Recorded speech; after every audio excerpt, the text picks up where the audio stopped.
Jadi makin ditekan, makin yakin sama Allah. Makin banyak masalah, makin yakin sama Allah. Makin berserah kepada Allah. Kok bisa kayak gitu? Ada orang yang ketika makin banyak masalah, makin ragu sama Allah. Ini Allah maunya apa sih? Gitu kan? Ketika makin banyak masalah, makin kayak mempertanyakan takdir dan ketentuan Allah. Kenapa kok saya yang ngalamin ini? Kenapa saya dari dulu gak selesai-selesai masalahnya? Kenapa justru setelah saya berhijrah malah banyak masalah?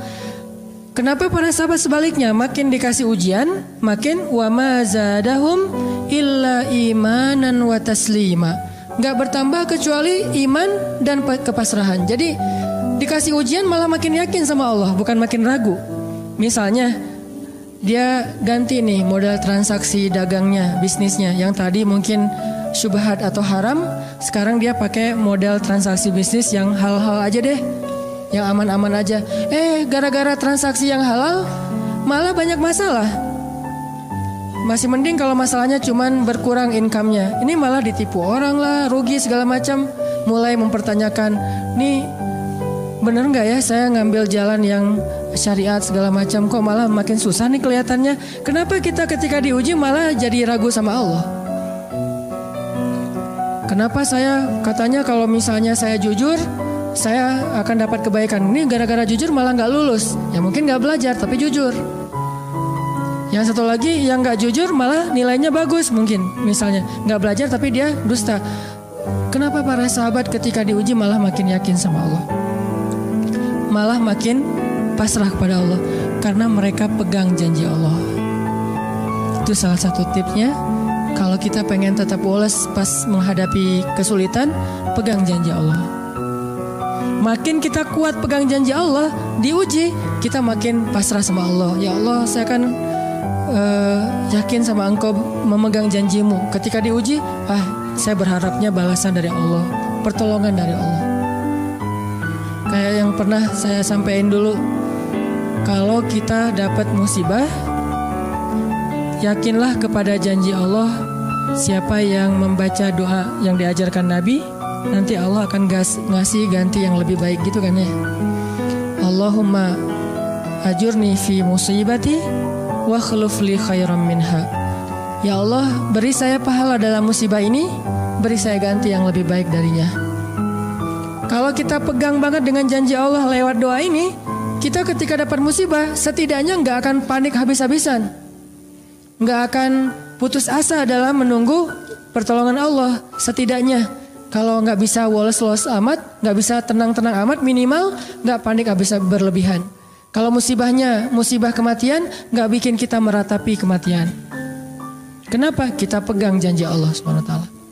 Makanya kan ada cerita seorang ayah yang diberi musibah dengan wafat 2 orang anaknya. Anak laki-laki pertama meninggal. Dia bilang innalillahi wa inna ilaihi rajiun. Anak laki-laki kedua meninggal. Dia bilang innalillahi wa inna ilaihi rajiun. Semua ini milik Allah. Allah yang memberi, Allah juga yang mengambil kembali. Suka-suka Allah, pasrah gitu. Nerima, ridho dalam bahasa agama. Bukan ikhlas ya. Kalau ikhlas itu dalam bab ibadah. Kalau dalam bab takdir namanya ridho. Raditu billahi robba. Saya ridho deh dengan ketentuan Allah, itu namanya ridho.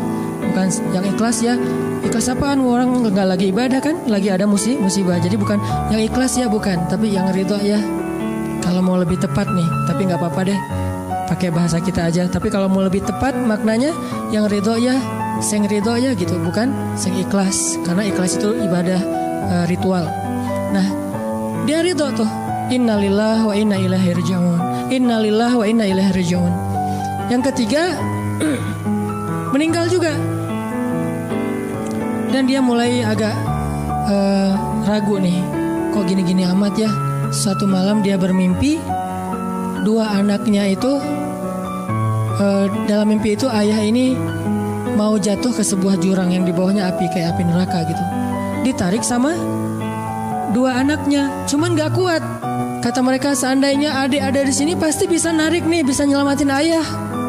Kalau adik ada di situ, kenapa cuma 2 yang nolong? Karena 2 itu yang dia ridho, yang satu lagi nggak ridho. Akhirnya cuma 2 orang yang bisa nolong dia di akhirat. Bangun dari mimpi dia sadar, oh ternyata justru Allah pengen nolong dia di akhirat dengan musibah itu. Dan buat anaknya juga kebaikan nanti di akhirat masuk surga. Akhirnya dia bilang innalillah wa inna ilaihi rajiun, astaghfirullahalazim. Hidup kadang kayak gitu. Ketika kita pegang janji Allah, ada sesuatu yang kita tunggu di dalam kesulitan hidup kita, sehingga buat kita selalu punya harapan. Tapi kalau kita nggak pegang janji Allah, kita nggak nunggu apa-apa kecuali mengeluhkan keadaan kita, dan itu bikin kita lemah. Ditolak yang pertama, innalillah wa inna ilaihi rajiun. Ya Allah, beri saya yang lebih baik darinya. Nemu nih, ditolak lagi. Lebih cantik tapi nolak juga, kan lebih sakit ya. Lebih cantik ditolak lebih sakit. Ya Allah, beri yang lebih baik lagi. Makin lama makin di puncaknya rasa sakit yang udah gak tahan, diterima. Nih happy ending nih. Ada gak ya yang kayak gitu ya? Kalau jarang ada, berarti belum mempraktekkan jurus ini nih. Kalau pengen kayak gitu, coba tes deh. Cuman kalau ngetes Allah, Allah tahu sih ya. Coba deh praktekin, bukan ngetes, praktekin. Nanti pasti kita akan melihat hasil yang luar biasa. Jadi pegang janji Allah. Saya kalau nggak selalu sih, kadang-kadang nih, terutama hal-hal yang masih mampu. Ada musibah kecil, langsung berpegangan pada janji Allah. Nah, ntar Allah ganti yang lebih baik. Tapi itu harus dengan bahasa hati ya, bukan dengan lisan doang nih. Wa khluf li khairam minha. Hati nggak percaya. Allah kan bermuamalah, berakad dengan kita lewat hati itu teman-teman. Allah nggak berakad dengan kita lewat lisan doang. Makanya niat itu kan sesuatu yang terbersih di dalam hati. Walaupun dalam prakteknya ada mazhab yang mengucapkan, ada mazhab yang tidak mengucapkan. Yang jelas secara definisinya terbersih di dalam hati. Innamal a'malu binniyat. Terus Nabi menunjukkan dalam riwayat yang lain, Nabi menunjukkan ke dadanya atau hatinya. Artinya Allah berakad dengan kita itu dengan hati. Jadi kita kalau mau ditolong Allah, katakan kalimat itu dengan benar-benar yakin di hati kita. Wa khluf li khairam minha. Emang yakin saya Allah bisa ganti nih. Yakin. Gimana caranya? Itu bukan bagian kita, itu bagian Allah. Bagian kita berharap, bagian Allah memberikan cara. Jangan sampai kita mengambil bagian Allah. Pasti kita akan kebingungan. Orang kita bukan Tuhan. Mengambil bagian Allah apa? Harus jelas caranya. Kalau nggak jelas nggak percaya. Terlalu logis.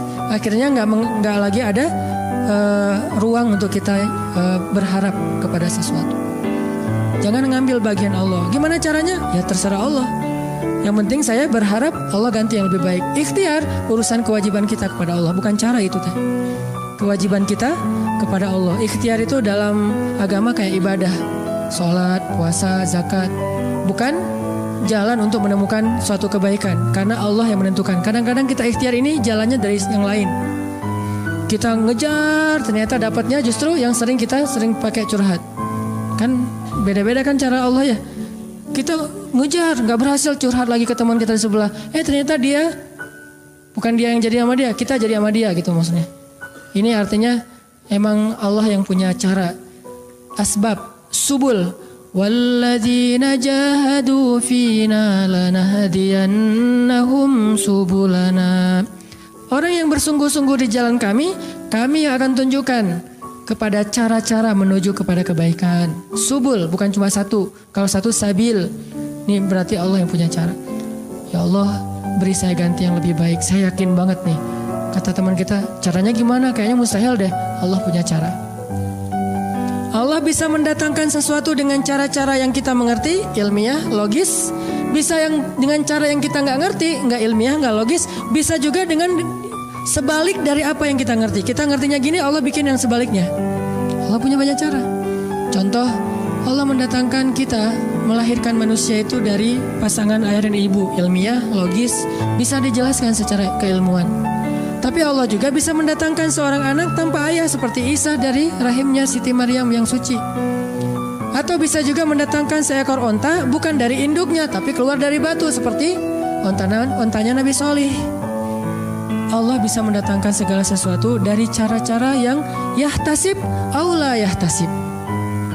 Yang kita mengerti atau kita tidak mengerti. Makanya Allah mengatakan wa yarzuqhu min haitsu la yahtasib. Allah kasih rezeki dari jalan haitsu la yahtasib, yang gak pernah kalian duga. Berarti kalau masih keduga bukan itu jalannya. bisa sih kayaknya jalan ini, bukan itu. Bisa sih gini, bukan itu. Terus jalannya apa? Yakin, itulah jalannya. Allah yang akan mendatangkan dengan surprise. Kayaknya surprise itu lebih seru sih. Dan surprise Allah itu emang pasti. Kalau surprise teman kita pas kita ulang tahun, kenapa ya hari ini kok biasa-biasa aja ya, nggak ada yang ngucapin, nggak ada yang ngasih hadiah misalnya ya.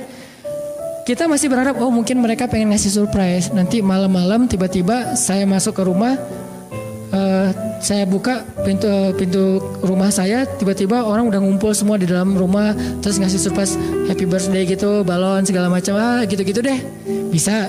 Tapi apakah itu terjadi? Belum tentu. Pas kita pulang ke rumah udah siap-siap gitu. Gua mah nggak akan kaget lah, yang gitu-gitu pasti udah disiapin. Buka pintu, ngelihat ke dalam, jalan pelan-pelan, nyalain lampu, kosong, nggak ada siapa-siapa. Manusia bisa gitu banget kan? Teman kita atau pasangan kita berpikir, pasti dia ingat lah, nggak mungkin dia nggak ingat hari jadian kita atau hari putus kita terus jadian lagi, atau hari lahir lah minimal, pasti dia ingat.